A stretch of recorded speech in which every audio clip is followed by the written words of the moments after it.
Bismillahirrahmanirrahim. Assalamualaikum warahmatullahi wabarakatuh. Selamat sore Bapak dan teman-teman sekalian.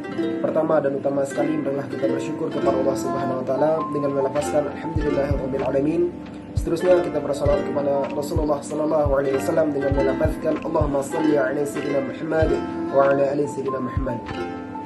Baik Bapak dan teman-teman sekalian, pada kesempatan kali ini kami dari kelompok 2 akan mempresentasikan ataupun menampilkan hasil diskusi kelompok kami, yang mana kelompok kami akan membahas 2 pokok pembahasan, diantaranya yaitu ada disorganisasi sosial dan disorganisasi pribadi.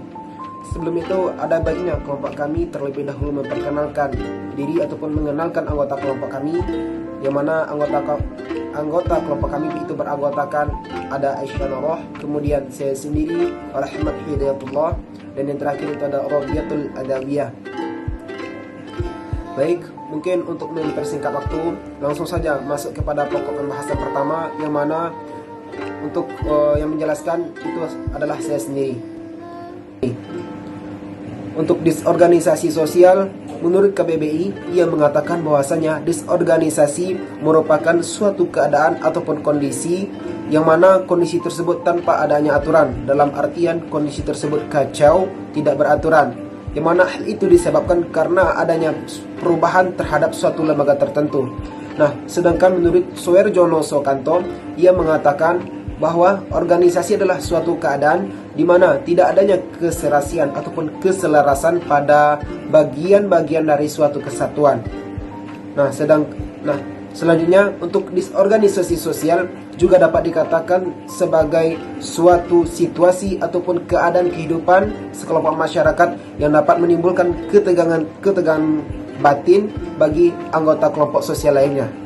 Nah, mungkin terkait materi disorganisasi sosial itu yang dapat saya paparkan. Untuk lebih jelasnya lagi akan dilanjutkan oleh teman ataupun rekan saya, yakni Aisyah Noroh. Ya, kepada Aisyah Noroh dipersilahkan.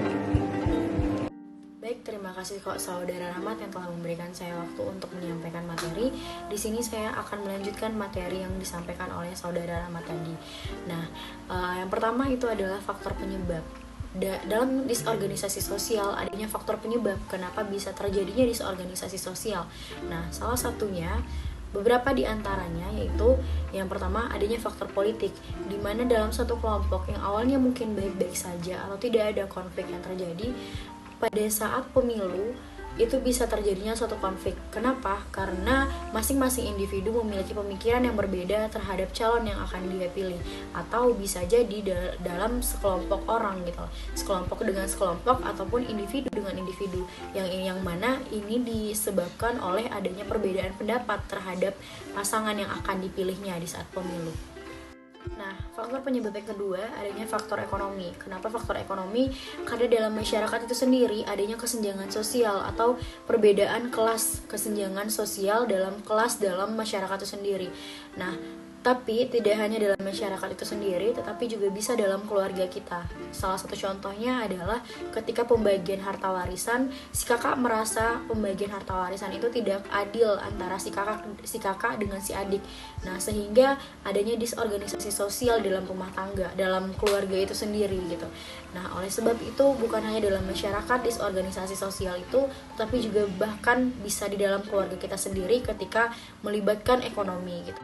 Dan untuk faktor penyebab yang ketiga adanya faktor sosial dan budaya, di mana biasanya hal ini berdasarkan ikatan primordialisme antara satu suku dengan suku lainnya yang berdasarkan solidaritas gitu, solidaritas ras, suku, budaya. Nah, sehingga ketika ada satu masyarakat dari desa A datang ke desa B, dia tidak bisa menyesuaikan diri dengan budaya yang ada di desa B gitu, sehingga terjadilah disorganisasi sosial dalam masyarakat tersebut. Poin kedua yang akan saya jelaskan yaitu adalah karakteristik dari disorganisasi sosial, di mana Kartini dan Kartono 2011 menjelaskan bahwasanya masyarakat yang mengalami disorganisasi sosial ditandai dengan ciri-ciri sebagai berikut. Yang pertama, adanya perubahan yang sangat cepat, di mana di sini ketika ada suatu perubahan yang dibawa ke dalam masyarakat itu terjadi sangat cepat gitu, terjadi begitu saja. Nah, Yang kedua, adanya perubahan yang tidak stabil, bahwasanya ketika ada suatu perubahan yang dibawa ke dalam masyarakat, itu membuat keadaan dalam masyarakat itu tidak stabil. Tidak adanya intimitas antara masyarakat yang satu dengan masyarakat yang lainnya. Bahwasanya pada intimitas ini dimaksudkan bahwasanya tidak ada hubungan yang lebih intim antara masyarakat yang satu dengan yang lainnya. Seperti misalnya tidak ada pembicaraan yang lebih intim atau pembicaraan yang lebih memperlihatkan bahwasanya masyarakat ini dekat gitu satu sama lain. Dan yang keempat, tidak adanya kesinambungan antara satu kelompok yang satu dengan satu kelompok yang lainnya. Dan poin yang terakhir, tidak adanya penyesuaian antara masyarakat yang satu dengan masyarakat yang lainnya. Nah, penyesuaian di sini bisa kita lihat dalam segi banyak hal, tapi kita ambil salah satu contohnya mungkin dalam segi budaya. Nah, ketika ada masyarakat baru yang datang di satu desa, dia tidak bisa menyesuaikan dengan desa yang dia tempati saat ini gitu. Nah, sehingga tidak adanya penyesuaian antara masyarakat si A yang baru datang dengan masyarakat yang sudah ada di desa itu. Poin berikutnya yang akan saya jelaskan adalah macam-macam dari disorganisasi sosial. Nah, menurut Fembriarto ada dua pembagian dari disorganisasi sosial. Dan yang pertama adalah sistematik, di mana disorganisasi ini terjadi apabila dalam suatu kelompok terjadinya perpecahan. Misalnya di dalam suatu pekerjaan atau dalam suatu etnis atau dalam suatu ras itu terjadinya perpecahan. Nah, sehingga itu disebut dengan disorganisasi sosial sistematik gitu.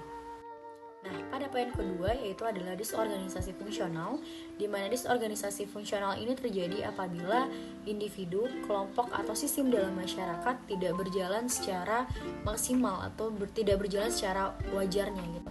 Nah, biasanya hal ini terjadi apabila ada perpecahan dalam suatu masyarakat tersebut sehingga mencapai pada taraf fungsi itu tidak terlaksana dengan maksimal gitu. Tidak terjalankannya tugas-tugas dalam suatu organisasi tersebut.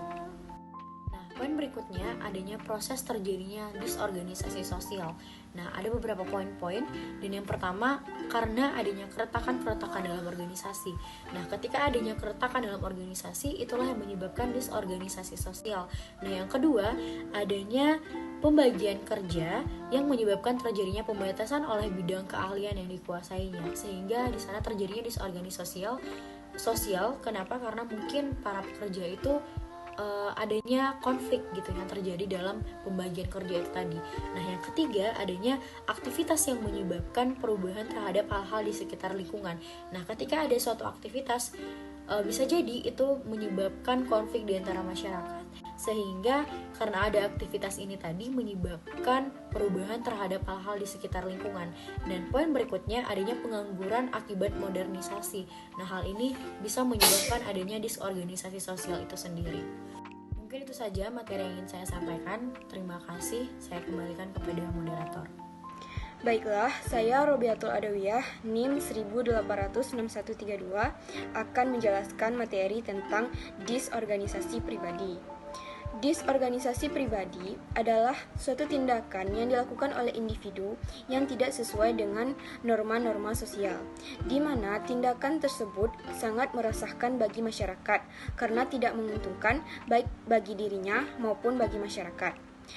Tindakan ini berupa tindakan kejahatan atau kriminalitas, contohnya seperti pembunuhan, perjudian, perampokan, penipuan, dan lain sebagainya. Nah, itulah materi yang dapat saya jelaskan. Saya kembalikan kepada moderator.